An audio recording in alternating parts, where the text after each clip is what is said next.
자, 그러면 이 백성의 역할은 도대체 무엇입니까? 민수기를 보시면 또 너희 땅에서 너희가 자기를 압박하는 대적을 치러 나갈 때에는 나팔을 울려 불지니 그리하면 너희 하나님 여호와가 너희를 기억하고 너희를 너희 대적에게서 구원하리라.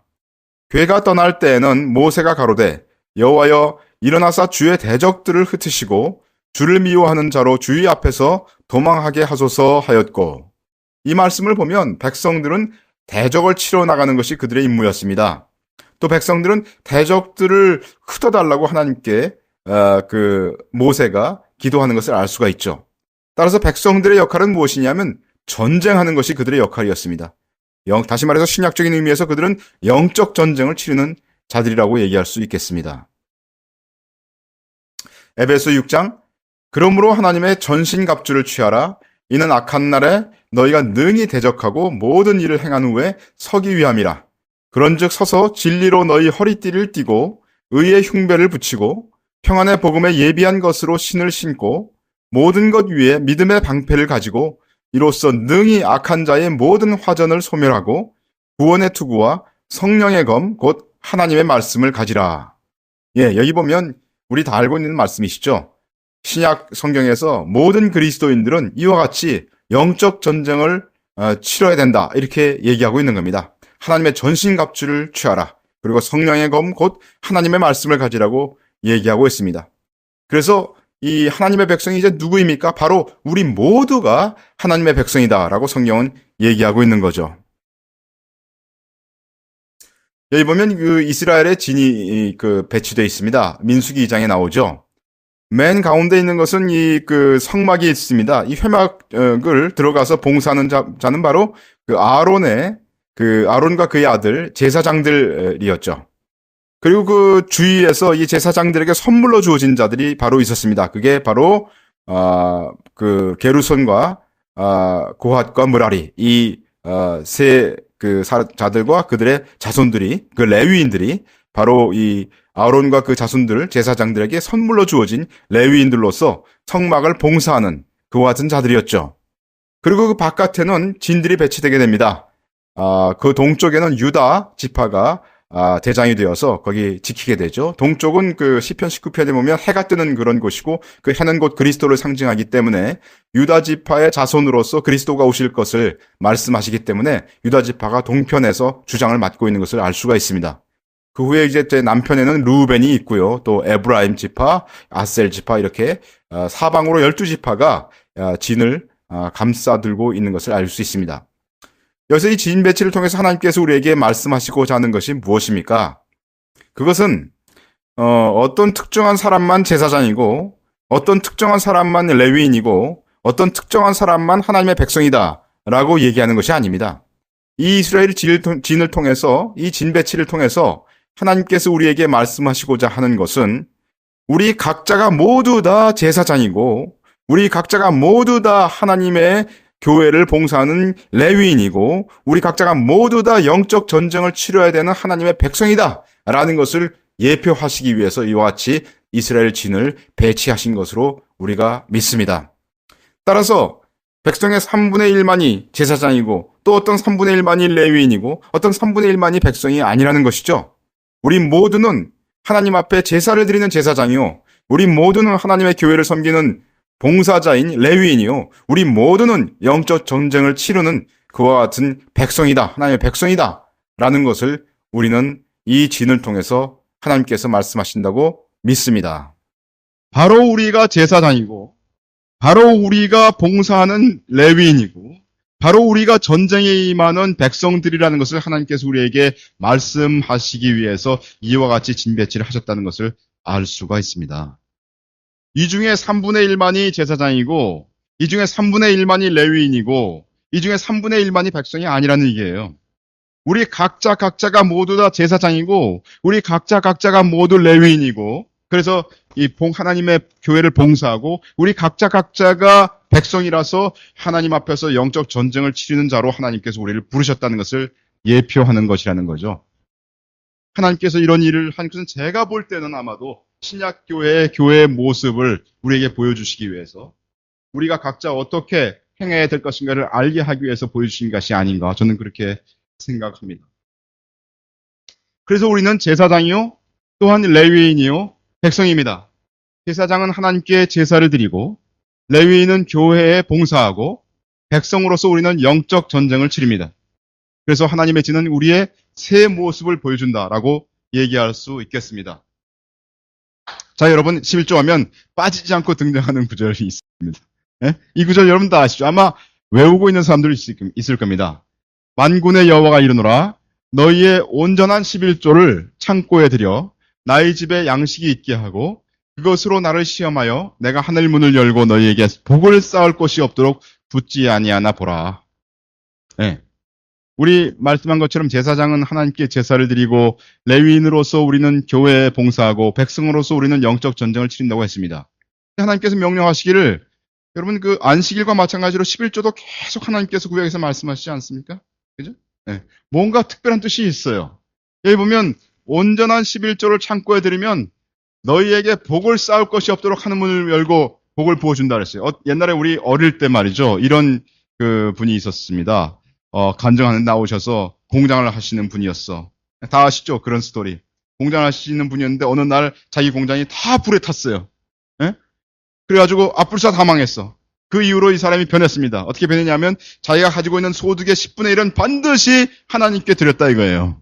11조를 꼬박꼬박 했어. 그랬더니 공장이 다 불에 탔음에도 불구하고 더 큰 부흥이 일어나서 공장이 엄청나게 발전하고 큰 부자가 되었다. 그런 얘기를 하는 사람을 제가 들었었습니다. 죄송하지만 그 간증은 주님께로 온 간증이 아니라고 저희는 보고 있습니다.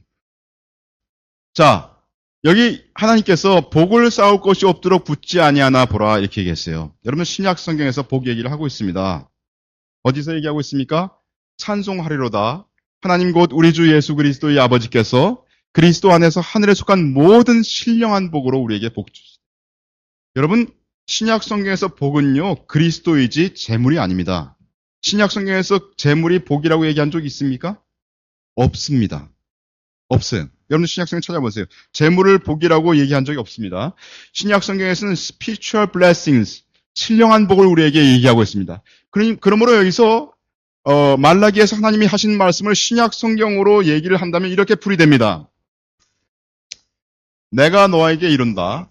네가 만약에 하나님께 신령한 찬미의 자세를 드리고 하나님께 너의 몸을 쳐서 복종시켜서 영적 예배를 드리고 그리고 네가 정말 교회 성도들에게 성실하게 하나님의 성령으로 봉사하고 네가 예수 그리스도를 전하고 너의 마음을 지배하려고 하는 그 원수의 사단의 생각들을 예수 그리스도의 이름으로 날마다 물리치면서 하나님께 나아가면 그러면 내가 하늘에 속한 모든 신령한 복으로 너에게 복을 주셔서 너로 하여금 그리스도가 어떤 분인지 더 알게 하고 너의 인격이 그리스도를 더 닮게 내가 하겠다. 이것이 바로 말라기 3장 10절의 신약 성경의 해석입니다. 아시겠습니까? 집 하인이 두 주인을 섬길 수 없나니 혹 이를 미워하고 저를 사랑하거나 혹 이를 중히 여기고 저를 경히 여길 것임이니라. 너희가 하나님과 재물을 겸하여 섬길 수 없느니라. 예수님이 이렇게 말씀하셨어요. 그러니까 바리새인들이 뭐라고 했냐면 바리새인들은 돈을 좋아하는 자라 이 모든 것을 듣고 비웃거늘. 예수님 하신 말씀에 이 재물이 돈인 것을 알고 있어요. 하나님과 돈을 겸하여 섬길 수 없다. 예수님 말씀하시니까 바리새인들이 웃었습니다. 신약에서는 돈을 복이라고 한 적이 없습니다. 예수 그리스도께서 그렇게 말씀하셨어요. 또 잠언 3장 9절도 아마 69절 외우는 구절 중에 하나입니다. 그죠? 내 재물과 내 소산물의 처음 익은 열매 또 나왔습니다. 처음 익은 열매 뭐라고요? 예수 그리스도입니다. 처음 익은 열매로 여호와를 공경하라. 그리하면 내 창고가 가득히 차고 내 집틀에 새 포도즙이 넘치리라. 이거와 매치되는 신약 성경을 찾으라면 저는 이것을 찾겠습니다. 너희가 그리스도의 이름으로 욕을 받으면 복이 있는 자로다. 영광의 영 곧 하나님의 영이 너희 위에 계심이라. 하나님의 영광의 영이 우리 위에 계심을 우리가 알게 된다는 겁니다. 의를 위하여 핍박을 받은 자는 복이 있나니 천국이 저희 것임이라. 만약 우리가 진정으로 성령으로 말미암아 하나님께 제사를 드린다면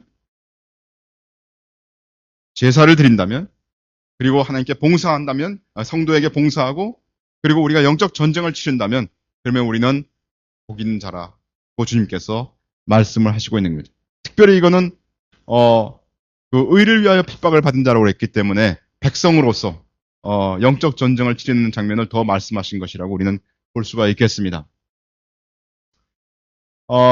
우리도 또 우리가 살펴볼 수 있는 건 뭐냐면 예수 그리스도만이 첫 열매가 아닙니다. 하나님은 첫 열매를 받으심으로 또 첫 열매만을 받으심으로 하나님께서는 우리를 예수 그리스도만을 받는 것뿐만 아니라 예수 그리스도로 말미암아 그리스도께 헌신된 우리를 받습니다. 그죠?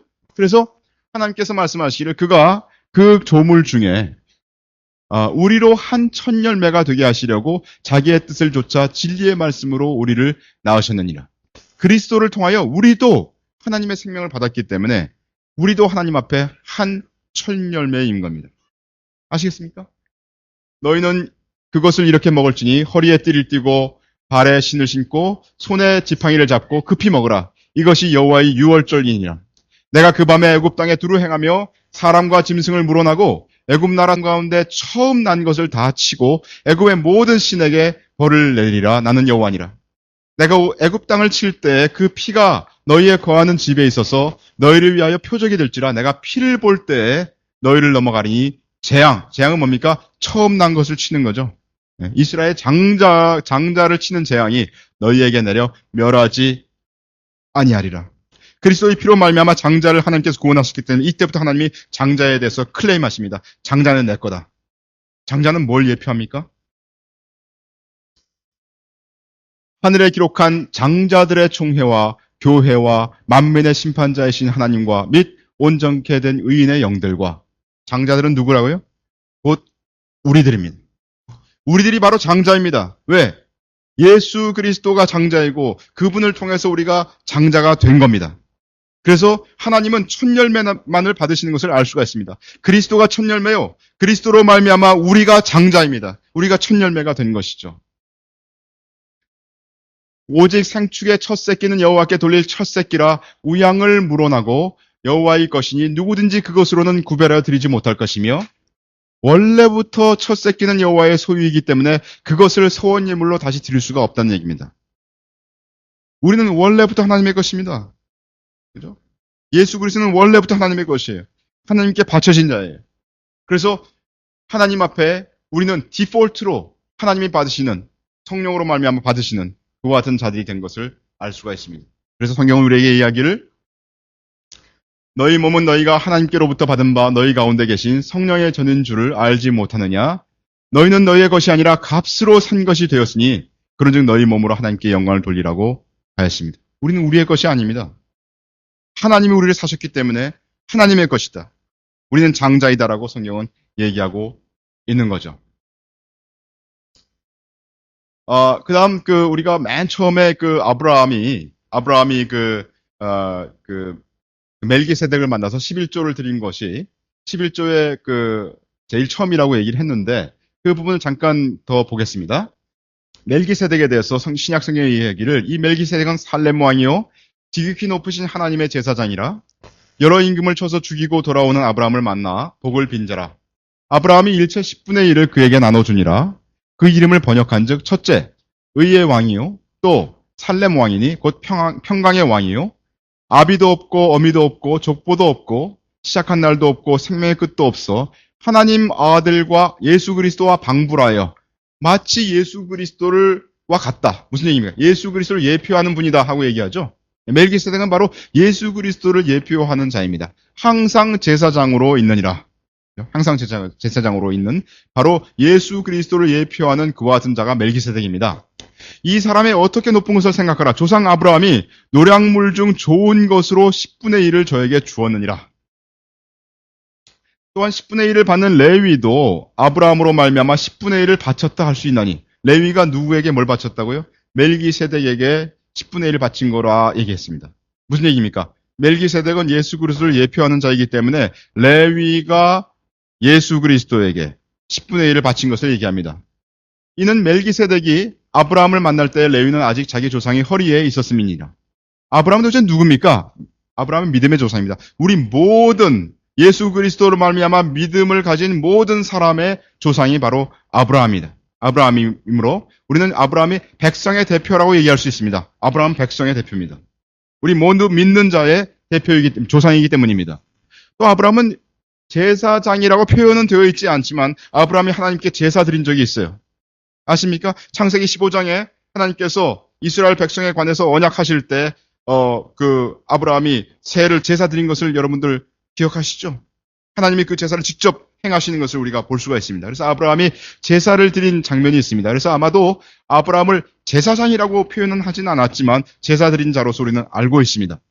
아브라함은 제사장의 어떤 특징을 가지고 있고 또한 백성의 특징을 가지고 있는 자입니다. 또 아브라함의 허리에서 누가 하나님께 11조를 드렸다고요? 레위인이 드렸다고 얘기할 수 있습니다. 그래서 아브라함의 이 사건은, 멜기세덱 사건은 무엇이냐 얘기하냐 하면 제사장으로서, 봉사자로서, 레위인으로서, 그리고 백성으로서 하나님 여호와께 11조를 드린 장면을 얘기하고 있습니다. 아브라함과 레위인이 11조, 성령으로 말미암은 것을 멜기세덱 예수님에게 드린 이 장면이라고 우리가 얘기할 수 있다는 것입니다. 여러분들, 오늘 우리가 같이 11조에 대해서 나눴습니다. 11조는 분명히 율법인 것을 나눴습니다. 그래서 신약 성경에서는 11조가 더 이상 문자 그대로의 의미에서의 의무가 아닙니다. 만약 우리가 11조가 의무라고 생각하고 거기에 어떤 하나님의 복이 있다고 생각하고 11조를 행하는 의식 가운데 행한다면 아마 우리는 성령의 음성을 놓치게 될 것입니다. 11조를 통해서 하나님께서는 우리가 전적으로 하나님께 우리 자신을 드릴 것과 그리고 성령으로 말미암아 형제들을 섬길 것과 그리고 성령으로 말미암아 영적 전쟁을 치러서 승리할 것을 하나님이 말씀하신 것이다 라고 요약할 수 있겠습니다.